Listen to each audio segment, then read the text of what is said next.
O ayan, mga kalaro, welcome dito sa aking LOP. Ako si Odi Menjola ng RY4 LOP and Game Farm. So ito, papakita ko kay tropa itong ating breeders LOP. Ayun. Kailang, ano na, tara, pakita ko sa inyo. So ito yung mga natin, mga breeders natin. So, Ayun, so ang dami pong nakasalang idol ano. ang dami. Bali ano to, ang itong Taiwan cages ko, bali 30 butas siya. 30 butas. Oh, so bawat isang sector, yung section ko, 10 yan, yung B section, saka yung C section. Sobrang dami. Ito na lang yung sinusulat ko dun sa record book ko. Ayun. So ito record, ito na yung lagay ko B3, lalagay ko yung band number ng Ng mga magulang para po. hindi na ako, kasi before niya, lagay ko pa yung mga Bloodlines po, opo, yung details. medyo pagpapalitan mo, medyo mahirap. So, na-invento ko itong gantong, ewan ko kung ganito ginagawa ng ibang item. Opo. Pero, ganito na ginagawa ko. So, mangyayari, pag kinuha ko yung inakay dyan, or may itlog na dyan, nire-record ko sa record book ko. Tas May itlog na sila. po, para mas madaling matrace din yung ano po, mas no, sir. madaling matrace, at the same time, wala na akong ganong maraming sinusulat. Parang Opo. code na nila yan. Code na po. So, kuwari ngayong taon, for example, to si A7 ko, Opo. ito yung producer ng mga nilalaban ko sa OLR. Opo. A7 siya forever. A7 po siya. Nilalagay ko- Kumbaga hindi nyo na po inililipat-lipat, sir. Pag pinagpahinga ko siya, pagpapahingay ko dito sa Sa mga... stock. Opo. Pero pag sinalang ko ulit siya, ito yung cell niya talaga. So Ayun. para hindi ako nalilito doon sa mga record. Oo. Pero si A1, ito Opo. si A1, ito yung magulang ng mga winners ko. Ayun. A1 talaga sila. So, pagka pinagpahinga ko yan, pag pinagpahinga ko si A1. Doon na po Kaya yun. pagka sinabi ng loob ko, boss, yung sa A1 yun, alam ko na yun. Kilala nyo na po, automat. So, ito yung ginawa kong sistema dito sa loob ko. Ayun. Para din hindi kami nagkakaano ng... Pares kami ni Sir Evo yung binisita ko para pag tinawagan mo yung lobman. Check mo nga kung may today A6. O, titingnan Okay, niya. opo. Makikita niya ito. Hindi na nalilito, no? Hindi Mas na, mabilis, ano? Kumbaga may coding, ano, sir? May coding, saka Ayun. hindi tawag dito, madaling ma-identify. Kasi hindi naman gaano maraming sulat. Pagka nilagay ko yung band number, lalagyan ko ng dash. Opo. A1, A2, A6. Tapos yung mga iaanak pa, ano po, sir? Ganon. So, pag may bago kong pairing, nilalagay ko siya dun sa mga... Kumbaga, may tukoy na akong pairing sa codes. So, yun na bumabalik sila doon. Yun na, pag naba-off na yung wala na yung kapares nila, binabago ko yun. Binabago na po. Ayun, so bali, idol, sa lahat po ng nakabreed nyo dito, ano po yung mga bloodlines na ginagamit nyo?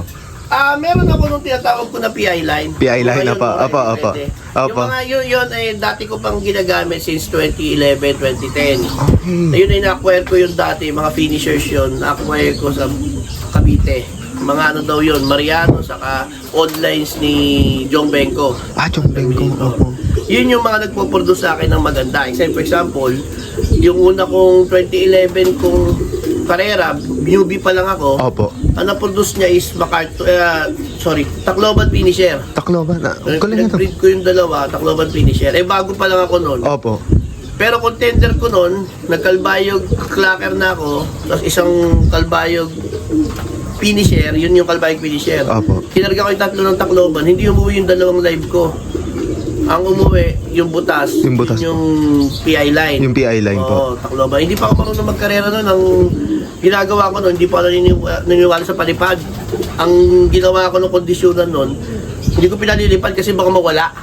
Okay po. Kumbaga yung sa manok, keeping. May keeping, para gano'n po. Dito lang yan, tapos pinapainom ko ng vitamin. Ayun ang nangyari, nasira, hindi tayo dumulo. Kasi kung mapapansin nyo, pag nagsimula ka ng karera, kapag malapit-lapit lang, kahit Opo. hindi pong batak sa lipad, Opo. uwi yan eh. Hanggang Matnog o hanggang Legazpi, Opo. hanggang Sorsogon. Pero kapag mga tawid dagat na, dapat talaga, sila parang atleta eh. Tama yung sinasabi nyo, napanood ko kay Boss Saldi Garcia. Saldi, Talagang, buoyant yung katawan, tapos Magaan. iba na, kagaya kay lahi niya. Ngayon, natuto na tayo, kaya nakapagpauwi na tayo ng malayo. Opo. Kailangan talaga yung mid-dose, training, yung mga ganyan. So nadagdag na po yun ngayon sa Nadagdag sistema na. nyo. Nung first finisher ako ng Tacloban, yun yung original na PLA na hen, Opo. itim ang kulay niya.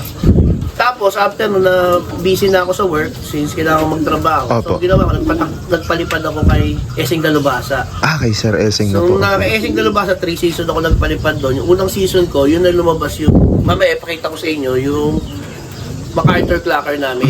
MacArthur na po. Oo. Galing. 2013 yun, MacArthur Clocker, 77 place, 500 something ang speed. Kapatid niyang buo yung Tacloban finisher ko nung Unang-una po. Oo. So sabi ko, di dalawa na sila. Opo. Breed, magkapatid, nasa sa akin pa yung magulang. Opo. Ginawa ko, pinagpaparis ko na yung dalawa. Na yung Tacloban finisher po saka. Kinukuha na ko ng stock. Pero bago yun, inulit namin yung pairing noong 2015, I think 2015. Nag-MacArthur finisher. Ganun din ang kulay, yung parang may mga puti. Opo. So, Opo. yun. Tapos, after nun, naging busy. I think si Esing parang papahinga. Nilipat ko naman yung ibon ko kay Ex Machina. Kay Ex Machina. Si Ex Machina naman na naglipad ng ibon ko. 3 seasons din ako doon.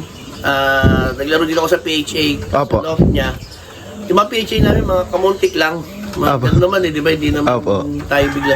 Kamuntik lang. Pero sa club races, nanalo ako doon ng Sorsogon Champion, Second Calbayo. Kumbaga may ano din siya yung affiliate na clubs po o bukod na clubs. Bukod na club, okay. RPC. So, bali naroon Ex Machina nung time na yan, 2016 hanggang 2019, I think. Opo. RRPC sa PHA siya naglalaro. Okay. Kumukuha ko siksik sa RRPC, kumuha din ako sa PHA, naglalaro kami sa loob niya. Ayun. Kaya naging PI line yung pangalan nung ibon ko na yun. Dati naman nung kay-Esing pa saka ako, hindi pa PI line yun. Opo.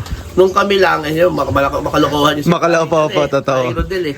Pag umuwi yan, namumula namin kasi hindi niya ina-expect. Tapos sa kulungan niya kasi, di ba syempre, kulungan niya, nakikilipad lang ako. Opo. Eh lagi na una yung mga ibong ko. Opo. Kaya sabi, ano ba ang laing yan? PI line nga yan! Panorin niyo sa YouTube niya, nandun yun. Kasi nga, nag-aasaran namin. After nun, 2019, bago mag-pandemic, kinuha ko na yung mga ibon ko, nilagay ko na dito. Opo. Kasi medyo okay na naman na yung trabaho ko. Tapos, noong 2020, na isipan kong, siyempre naman, pandemic, Opo. ka ng YouTube, na wala kang magawa, Opo. naka-lockdown ka naman, Opo. umuwi ako dito sa farm namin, dito lang ako dito kami nag-ano nung lockdown eh. So sabi ko, mag-ibong kaya ako, nag-breed ako ng mga PI line ko. Tapos yun, nasa mga YouTuber, kaya si Reggie, kay Opo. Ex Machina, nakapanood mo. Yun, sabi ko, bili ako ibon. Kung wala ako, nagkakwera ko na ibon kay Chitsulayaw. So mga stitch na po. Mga stitch na po, no? Vandenbroek po. Sa kanya yan galing. After nun, yun yung kinross ko sa PI line ko, nag-blend naman. Nag-click na po siya. Nag-click. Yung mga naging winners ko doon, meron ako 3 magkakapatid. Isang nung 2021 naglipad ako, 2 superset winner ko. Grabe ang husay. 2020, yun yung double matlog eh, tumawid. Opo. Sabi ko parang namang kasi matlog lang. Kumbaga parang bitin po. Next year dilipad ko ulit yung 2. Naging complete locking ng South yung isa, yung PI line ko na cross sa Palaspas, ano siya, second Burias Island, Kalangwa champion. Inter-island na po. Inter-island, ARPCI. Siya nagpauso nun eh. Yung Masbate, Aroro, yung mga yan. Tapos sabay Tacloban po. Sabay Katbaloga. Tacloban. Ang ginawa ko, kinarera ko, nag-second Burias, ng Old Bird, tapos nag-Daybird Katbalogan yun. Yung dating superset winner. Galing, PI Line Cross, Palaspas yun. Then yung isa naman, PI Line Cross Crack 52 ni Peter M. Lano, Taiwan specialist. Yung baseline niya na magaling na local is Crack 52. Galing yun. Yun yung ginagamit ni Taiwan specialist sa ni Ex Machina. Kinross ko ngayon yun sa PI Line ko.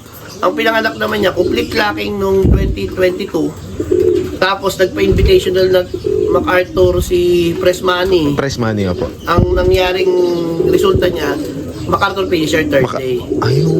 Ngayon, yung ibon na yun naman yung naging breeder ko dito sa A7. Siya naman po ang producer ng OLR po. Kinross ko to sa ibon ni Esing Dalubasa, kapatid nung first overall niya nung 2012. 2012. Basta first overall, Daybird Tacloban yun, tapos complete locking. Complete ka. Ang galing. Kinross ko dito. Ang naging anak naman nito, ito yung ano mga kalaro Kasi yung unang anak niya, kalbayog finisher. Kalbayog finisher, opo. Kalbayog finisher lang. Pero para sa akin, pag nagpipinisher yung anak, inulit ko yung pairing. Opo. Kasi ikaw ba naman, lumayo ka na, tawid dagat na eh. Opo. Inulit ko lang sumunod, 2023, 2024. Ang inanak naman sa akin, 2 live hanggang matnog.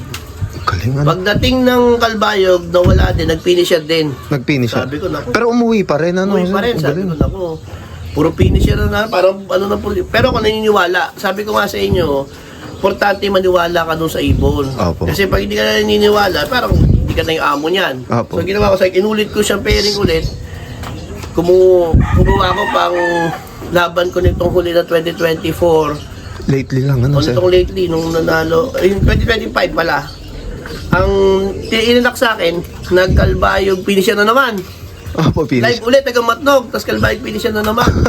Sabi ko parang bagay sa dagat. Tapos kasabay nun, yung sa Alegre in-entry ko, 3 points din, live din. Live din po, opo. Nung last lap, pagka nag-lock siya, party siya doon sa 3 points opo.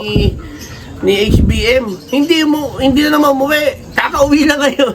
Finisher na naman. Finisher. So itong pairing ko na A7, puro finisher pala ng kalbayog ko nilalabas. Ngayon, ang ginawa ko dyan, pinread ko, kukuwanan ko, pinayaya ko eh. So, parang ngayon, 8 na yung buo. 8 na po. 8. Opo. Oo, na iba-ibang club. Mga ARPCI, BBCR, saka ano ako naglalaro eh. ARPCI, BBCR, saka NHPC. NHPC. So ngayon, susubukan ko sila doon. Tapos, nag-entry din ulit ako sa Alegre ng kapatid. Okay. Susubukan natin. Pang third season naman po. 1 point na lang ang PI line nito. 1 port po. Kay Esig Dalubasa. Yung isa, crack 15, Crack tapos 1 port yung PI line. PI line. Oh. Meron naman akong PI line, yung mga PI line ko na process talaga na kapare si Palaspas. Palaspas. May mga winner na ako, level guide nito. Yun.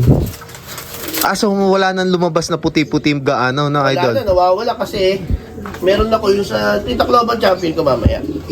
Ito yung si Cindy 52. Complete locking to. 2024 banded yan. 24-25. Complete locking siya. Mula, I think parang gumaka yung fan race namin. Opo. Gumaka. Pero ang first lap namin to San Andres. San Andres. Pero naka-complete locking to hanggang Katbalogan. Opo. Wala kasi Tacloban nun kasi inaanda ni Press Money pang MacArthur po. Opo. Unfortunately, wala itong MacArthur band. Ayun. Kaya wala itong MacArthur band. Ito yung mga pahabol ko na lang. Kasi Okay. may nakay. Sabi ko, buha ko sing-sing. Kasi ang sing-sing naman sa club, may 100 na lang di ba? Opo. Kaysa nang bumili ka lang dyan ng old band na. So, bumili ako. Sinaksak ko. Ito yun. So siya na ano? Complete locking to. Ito yung nagpatayo ng loob ko sa Taytay. Galing. Kita nito, halos 350,000 points. Ang hinakot. Ito, hinakot. Galing na 12 lang silang complete locking. Kaso, kaya sabi ni iba, ba't 12 lang, pang 12 pala, 12 kayo nagparte sa superset. Opo. Oo, pero nakapusta sa lahat to. Ayun. Kaya po pala lumaki yung hamig, Lahat ano? ng re-entry, lahat ng side bet, lahat ng pooling, lahat ng basta meron, Tinayaan tinatapos nyo. ko sa iba-ibang GC to. Oo. Oo. So by area pa, ano? Diba? Dito sa amin sa Rizal, maraming Taytay dito, 3. Opo. Meron pang 2 antipolo. So, ang GC dito, 5. Oh. Tapos, sa club namin sa ARPC, only ang re-entry doon. Re-entry 1, re-entry 2. Kahit hindi butas, nire-re-entry ko. Tapos, Old Bird 1, Old Bird 2. Super set, yung yung Young Bird. Opo. Tapos, may mga PM pa na mga nag-aayaya. Mga side bet, opo. So, yun ang kagandahan. Pero kung wala kang tiwala sa bloodline mo, o hindi kasi parang hindi ka buo ang tiwala mo, hindi Opo. pupusta. Oo, totoo hindi po, mo totoo tatayaan. Kaya ang inaano ko lagi sa mga nag-iibola, nagsisimula, humanap kayo ng mentor ninyo, o kakilala nyo, basta dapat dikit kayo doon sa, Opo. para alam nyo yung kwento, kasi tayong mag-iibon, hindi naman to parang manok makikita mo yung sparring eh. Opo. Mysterious yung yun, sir. history. Opo. Nakita sa history, isipin mo na kung paniniwalaan mo. Kasi Opo. ako, alam ko kasi lipad nung PI line ko. Opo. Alam ko rin yung lipad nung nakinuwanan ko yung Palaspas. Palaspas, opo. So, sabi ko, ay may chance to. Kaya pag may labanan. Opo. Pinupusta. Kaya naging maganda ang panalo nito. Kaya sabi ko nga, kasi yung kapatid nito una, Opo. yung White Grisel. Opo, yung White Yung White Grisel. Grisel. First overall siya ng off color. Off color po. Oo. Pero dalawang beses ko siya kanarera, isang superset winner, isang yung Old Bird. All bird. Oh, yung second Buria siya, tapos Katbalogan Daybird. Kapatid niyang buo yun. Kaya nung puling-puling, Katbalogan, kaya niya, nag-Daybird niya yung kapatid. Opo. So may tulin na hanggang At dulo, the same no, sir? time, hindi ko din masabi na dahil lang sa bloodline yan, Opo. sa training din. Opo, training kasama. Kasi, ano bang mga training to? Dahil nga, syempre, lagi tayo nanonood kay Lahi ni Adan, Opo. kay si Presmani, isa pang addict sa training. Opo, opo. So, Sa club niya may tatlong po no? so, doon, lagi ko sinasama yan doon. Kasi iniisip ko na, ang mindset, kung mawawala, doon, kung mawala sa malapit, mas lalo sa malayo. Opo, So, opo. tuloy-tuloy to. Ngayon, nung nanalo siya, ngayon, dito, early breeding na siya. Early breeding na po siya. Hindi, ang early breeding ko, nagsisimula akong breeding ng February, nag-i-stop ako ng July. July. Tapos opo. pahinga na sila noon. Kumbaga nakaka-anim. Mga ganon. anim na Anim na, opo. Para maparami ko lang sila, example, nakasalang yan. Lahat naman ito ay ginagamit kong breeder sa karera. Opo. Pagka meron lang ako, nangitlog siya, may kasabay na isang nangitlog, parang mas gusto ko siya, nililipat ko lang. Ayun, kumbaga ibinabase nyo pa rin sa super bird nyo po talaga, sir. Depende. Parang example, itong mga pairing ko na bago, mga binibili ko rin, mga kapatid ng overall yan. Pagka nanganak kasi ng mga dalawang set, kinukunin ko lang doon sa mga tukoy ko, nililipat Opo. ko lang. Ayun. Pero wala ko dito yung sinasabihin nila na yaya lang. Yaya lang, opo. Wala, lahat, parang sa akin, yung yaya, pwede niya ituloy yung itlog niya. Kasi nandun po yung line. Nandun Opo. din. Opo. So yun, so ito si CD52, nanganak, may kapatid pa tong isa, si Cyron. Opo. Winner din yon, first overall re-entry 2. Tapos sa Katbalo, smash ng Matnog. Siya lang umuwi ilang pang 8 yata. Siyam lang umuwi pang 8 siya. Oh, grabe. Ang Kaya ganda. kaya ranking pa rin siya sa Overallan po. sa Old Bird namin sa Swamp. Ito pakita ko sa inyo. Kapatid na buo na yan.